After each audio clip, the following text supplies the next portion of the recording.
first decision to go into law enforcement, what led you in that direction? I joined the Marines when I was about 17 years old, and when I was getting off active duty, I started college and I stayed in the Marine Corps Reserve, and I needed a job, or started looking at different things to do while I was in college.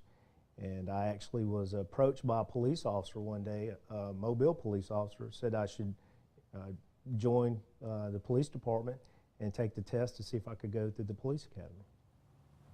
And so that led you to, what said, okay, I think I'll do that? What prompted you to? The individual I spoke with looked real sharp in uniform and came at me in a real professional type manner. And it looked like an organization that I would like to work for. They seemed squared away, and it seemed like a real professional organization. So I decided to join the Mobile Police Department and go through the academy. What caught you? What got you hooked to where here you are now, 12 years, or probably what, 16 years? Yes, sir, 16 years. Of law enforcement work. What hooked you once you got in there and saw everything for yourself from the inside? What hooked you to? It was a camaraderie, the connection between police officers and the way we have to look out for one another. And one of the biggest things was in the academy, everything was a team-oriented exercise. And if you didn't use the team-oriented way to finish and complete tasks, then you obviously had some problems. So I really like the camaraderie side of police work. The teamwork really attracted you. No Dirty Harry kind of guys on the force there. They want to stay away from the individual, but how we can do this together. Exactly. And working day in and day out with the same people every day, you get attached to them, and that carries over to when you go out and patrol and you actually start taking calls, and you actually get in certain sticky situations with these guys you have to depend on sometimes to back you in deadly and violent situations. So there's definitely a bond that's created on the streets when you start working with other police officers. What from your days in the Marine Corps you feel helped you make that transition into law enforcement? What do you remember that you brought with you that really, oh man, these things I did in the Corps really have transferred over to what I'm doing now in law enforcement?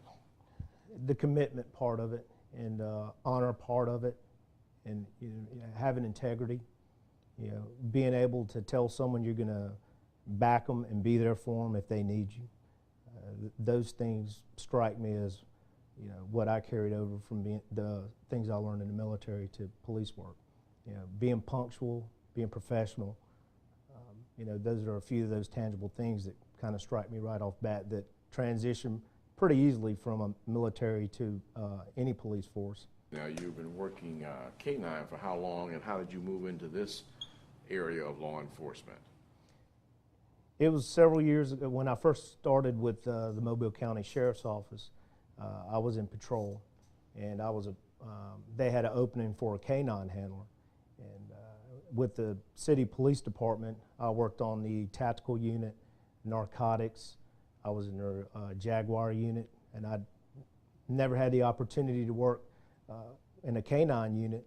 And at the time, the opportunity arose, and I placed my name on a list, and I was given an interview, and before I knew it, I had a dog, and I was going through a month-long course with my partner.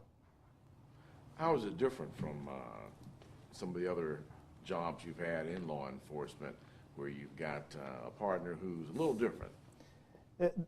The first and foremost thing is, once you do become a K-9 officer, the immediate thing that hits you right away is there's another human breathing animal that you got to take care of.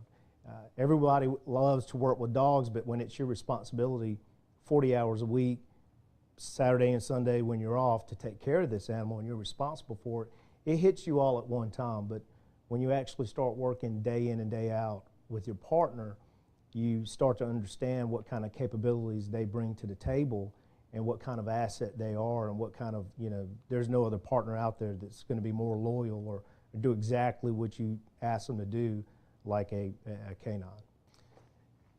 Certain calls that require us to respond and deploy our canines, a lot of them are violent situations. And although every day, although my canine partner comes to work with me every day, there's a bond obviously that's created. I take him home at night, there's a bond created with my family as well. But I have to understand that, you know, during any given situation, I might have to send him into harm's way blindly, you know, and that's one of the processes that, you know, you try not to do that with a human ever, you know, and that's what these dogs are for, is to send them into harm's way where we don't have to send a human to do that kind of, perform that mission. So, as a canine officer, do you tend to be sent to situations that are going to be ones of more possibility of danger, of violence, as compared to if you were a deputy without a canine partner? So do you pretty much know and expect to get those kind of calls on a regular basis? Yes, we do go to, you know, everyday calls. You know, we don't ever say there's always a routine call, but we do go to, you know, lost children. We write reports just like everyone else. However, you know, we are first to be called when there's a violent situation, barricaded individuals, someone that, you know, for instance, if someone robs a convenience store or commits a robbery or a violent felon or any violent crime, they're going to call our canine division immediately. And, you know, that's when we start headed to the direction of the call or where it happened at. What are the biggest challenges of your job? The biggest challenges of my job would be the implementation of the canine units that I have. We have several different agencies within Mobile County that, you know, depend on us. You know, these smaller agencies and smaller municipalities, whenever they have a situation where they have a violent individual or a wanted felon, you know, try to escape or flee from them, they're going to call us, and we have to deploy to assist those organizations and those municipalities. The federal government has several law enforcement agencies here that we also supply and support, as well as our local agencies. What are some of the areas you've seen successes in now? You were talking to me earlier about some of the differences that you've seen with new programs implemented with addressing the meth issue. Is that reflective also of the canine involvement? How is that area of law enforcement improved now with some of the changes that have happened? A few years ago, the sheriff implemented the meth text initiative, and you know, it was a multifaceted operation on how to address the meth issue in Mobile County. And one was to identify the stores that were selling the ingredients to cook meth and identify the people buying it, and then the actual enforcement in finding these labs out in the community. And a few years ago, when this initiative was first started, Canine's unit played a large role into this, because we go into these you know, drug-infested areas, and we stop vehicles. We make contact with individuals and people in these communities that have these drug problems. And, you know, the dog is a good asset to have. You know, a dog that can locate narcotics is a really good asset to have in the community when you're dealing with, you know, drug violation and problems like that. And what I've seen over the last few years is through that meth initiative, just a few years ago, we could go out and do 4 complaints and go out in the community and literally get 4 labs on the first 4 places that we went to. I can see that starting to scale back now.